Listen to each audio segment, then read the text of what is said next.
Hello, this is Matt on the Moon Lambo channel, and there's a write-up on TradingView titled, Ripple is Dying. So obviously, Moon Lambo can't let that just go. I am going to go ahead and take this one to the wood chipper. And it should be pretty gosh darn easy, especially this one actually, it's not even that long.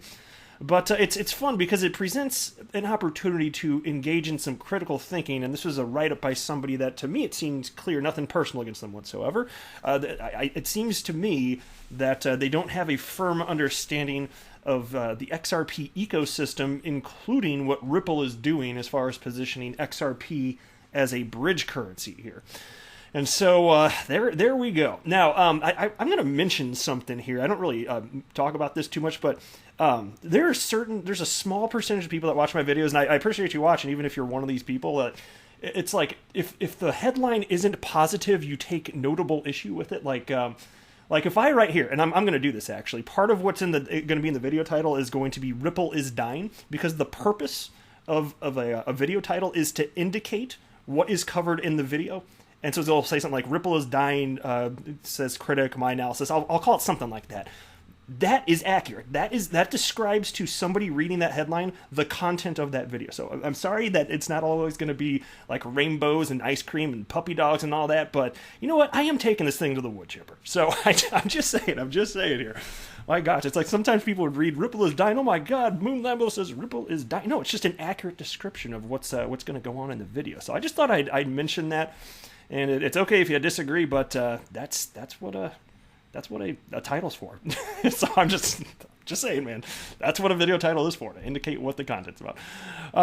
Before I go any further, if you would please delicately tap the like button. And also, if you're a fan of me making these videos where I cover complete nonsense from people that they just have ridiculous analysis and just take it to the wood chipper, go ahead and subscribe to the Moon Lambo channel. I do this from time to time, and it tends to go over pretty well. I have a blast doing this, but some people need to use their noggin a little bit more. That's just my humble opinion. Now, shout out to Crypto Jiggly. That's a funny name. I like that. Crypto Jiggly. He's getting jiggly with it, perhaps. Anyway, tags me along with a few others, leading me to this piece. I do appreciate it. It's a fun topic of conversation. And so this write-up on TradingView was written by BlockTech Ev, and it reads as follows. This is not a popular outlook, but look at it. You're looking at Bitstamp XRP USD all time. So there you go. There's the chart that she seems to be talking about there. Sure, it's technically XRP should have done lots of things. Many empty promises and predictions remain unfulfilled, and I can't help but wonder why. Hey, it's okay to wonder. It's okay to question stuff, of course. I'm on board with you if that's what you want to do, but you seem to have some firm opinions with a dramatic misunderstanding of what's going on here. As far as price predictions from, I don't even know who you're referencing, remaining unfulfilled, that has nothing to do. Somebody making a price prediction, it could be a wacky price prediction that isn't realistic, or at least the time frame isn't. And if that not coming to fruition is a sign that XRP is offering empty promises, you might want to analyze again what metrics should you actually consider when you're talking about the successful adoption of XRP, because somebody just making up a prediction and then it doesn't come true, that doesn't really seem sufficient to me. And XRP should have done lots of things. Well, it is being used in enterprise software today for businesses. It's commercial software. It actually functionally is. Does that mean something? Because I'm going to show some figures here in a second, and I think that actually does matter. So she wrote, XRP had so much potential. Yeah, apparently it's all gone. There is no longer any potential for XRP. Should I sell now? Then she writes, great partnerships, great support, great tech, but where does it show? I'm going to show you where it shows. All right, it never has, except for a brief failed breakout in 2018. Okay, so crypto on the whole has been in a bear market for years, just now popping out of this.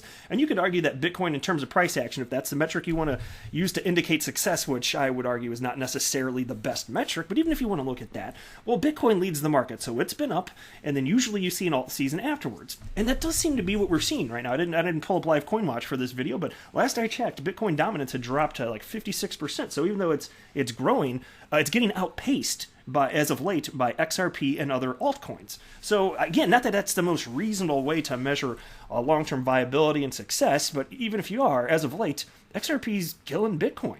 It's up about 150% over the last, few months or so, something like that. 150%. So again, not my favorite metric to when you're talking about successful adoption and potential with XRP, but that's what you want to look at. Okay, fine. But at least she does acknowledge that there's great support and great technology. That is certainly true. But it's also the case, like, whatever you think the finish line is, and maybe for some people there's even reasonable finish lines up in their noggins, but then you have these timelines that are just like Fantasyland things, where like it didn't happen fast enough, therefore failure, it's never going to work.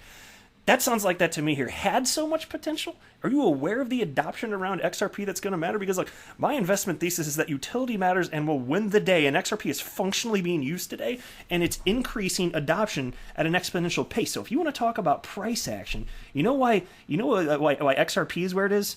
It's directly correlated to the price action of Bitcoin. Even though there are these little cycles, I already talked about alt season and this and that, and it kind of flip-flops back and forth in terms of dominance levels for Bitcoin versus altcoins. But that just talks about the general pacing. If you zoom out on a chart, though, XRP is simply mirroring the quote-unquote price success of Bitcoin. So if that's the metric you're tracking and you say XRP is a failure, you better say Bitcoin is a failure too. Then she writes, I bought some Ripple. You did not buy Ripple, you bought XRP. Oh my God. I'm going to fix that for her. I bought some XRP after reading another promising news article on Cointelegraph. Yeah, you're just going to go buy a Cointelegraph article, huh? I think I found your problem. She writes, however, after looking at the overall performance of XRP, I really cannot see a future outbreak. If they have failed so far, chances are they won't make it in the competitive altcoin market. And you know what? People writing the same stuff up until close to middle of December 2017. And then I just started chuckling because it was right around then, after people were writing this stuff all the way up to the point, XRP went from 20-something cents up to almost $4. There you go. And historically, XRP does lag behind Bitcoin in terms of parabolic movement. But if history is to repeat itself, then she's wrong. If she thinks that history won't repeat itself, maybe she's right. But that doesn't make any damn sense to me because people are not sufficiently parsing out the differences between cryptocurrencies, so it don't make no damn sense to Moon Lambo. Gotta come up for air. But I'm just saying, did you guys get where I'm coming from, right? Am I off my rocker here? I think that what I'm saying is pretty reasonable. So, again, utility, while people are not sufficiently parsing out the differences between coins today, I don't think that will always be the case. I think that as smarter money comes in, additional adoption from institutional investors, I think that utility is going to matter a whole lot more. And so take a look at this. And this is a thread from Brad Garlinghouse, and he did make a correction on here too. He wrote, an important correction as there is a significant typo below. If I ever misspeak, I want to be the first one to address it. We have processed 2 million plus, not 2 billion plus, transactions on RippleNet with a notional value of $7+ billion. So he accidentally wrote a B instead of an M there, but still $7 billion on RippleNet. Is that not something? Now check out this. He wrote, I'll let the data speak for itself. And Ripple is dying. Keep in mind, she said Ripple is dying. As I'm going through this, you tell me if it sounds like Ripple is dying. And hell, for all I know, she meant XRP is dying. She probably, it was a chart about XRP, so she actually meant XRP is dying, but she's conflating the two and using them interchangeably or whatever. But here's what Brad Garlinghouse says. Is Ripple dying? Is XRP dying? I'll let the data speak for itself. On-demand liquidity, product that uses XRP, has accounted for more than 2 billion. This is where the correction comes in. It was 2 million in transactions since its launch. On-demand liquidity grew 11x year over year, comparing first half of 2019 to the first half of 2020. In less than 3 years, we processed. This must have been the part right here, right? 2 billion. He meant 2 million transactions on RippleNet with a notional value of $7+ billion. Over 24 customers are on board with on-demand liquidity, including MoneyGram, GoLance, ViAmericas, FlashFX, Azima, and the list goes on. So how about that? Does this matter? Does this actually matter? Does real-world utility mean a damn thing? I would certainly say yes. I think it does matter a great deal. And so that's why, like I keep saying, I'm going to keep saying it, utility matters and will win the day. That's firmly what I believe here. And even if you don't get that, even if you don't understand that concept, it's so silly to me, from my perspective, to look at the price action of XRP and just assume that it's never going to go higher. How has it maintained its relative position in market cap other than what, flip-flopping back and forth a little bit with Ethereum at times and also with Tether, because Tether keeps printing a whole bunch of Tether that's not backed by anything. Other than that, it's pretty well been the same spot in terms of market cap for years, which is evidence that it's been staying in line in terms of the rest of the market. It's just moving with the market, and that's an undeniable fact. Like, it just is. So in what world does it make sense to state that XRP is dying or Ripple is dying? This is pure silliness right now. And so I like to talk about this stuff because, they're just spreading fear, uncertainty, and doubt. When people, right, so now if they're being genuine, I'm okay with them doing that, even if they're spreading that, if they're being genuine, and perhaps she is, but I still got to squash it. And that's why I said, nothing personal. Like, I do love diversity thought. It's fun to think through these things here. But when I see a FUD piece, whether it's with intent, malintent, or it's just somebody's wrong, and if I have a different perspective, I'm going to call it out. I need to.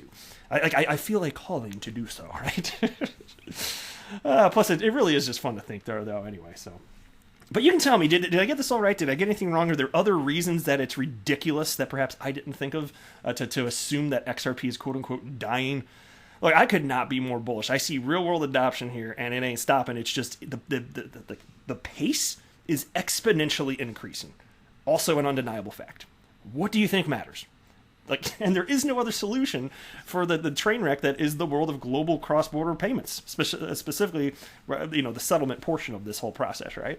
There is no other solution than to position a decentralized cryptocurrency that has an open market value, and there's only one in the world that's being positioned for that use case. Might that result in some staying power? I'm going to guess yes, but I'm not a financial advisor. Do not buy or sell anything because of anything that I say or write. That would be a very, very, very bad idea. Until next time, to the moon, Lambo!